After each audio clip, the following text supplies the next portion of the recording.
Basi rinora sunama mambo ndafamba nenyika, vana venyu varasika mambo ndaona nenyika ini, kwere zvimhandara zvoite madiro, tsika pachina vanhu voite madiro mambo.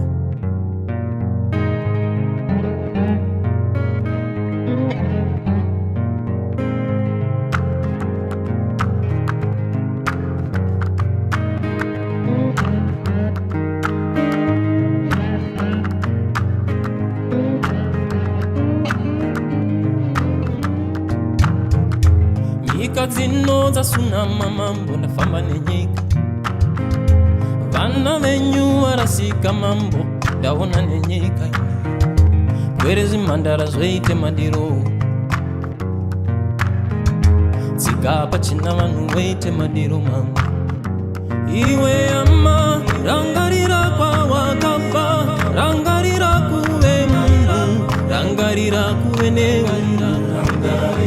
Iwe ama rangarira kwawakabva, rangarira kuve munhu, rangarira kuve neunhu.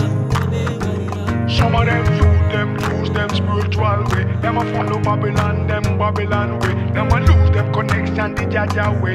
No Babylon swallow them spiritual way. Iwe ama rangarira kwawakabva, rangarira kuve munhu, rangarira kuve neunhu. When I was young, them used to say, all them youth, them don't know way. It's the same happening today. We have to show them the right direction. We have to give them love protection. Let them follow Jaja way. Let them follow Jaja way.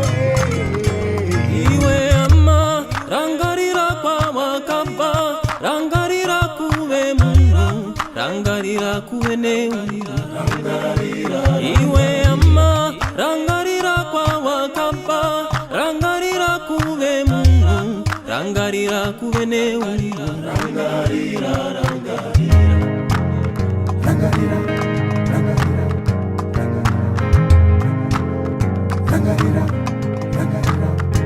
Iwe ama rangarira kwawakabva, rangarira kuve munhu, rangarira kuve neunhu.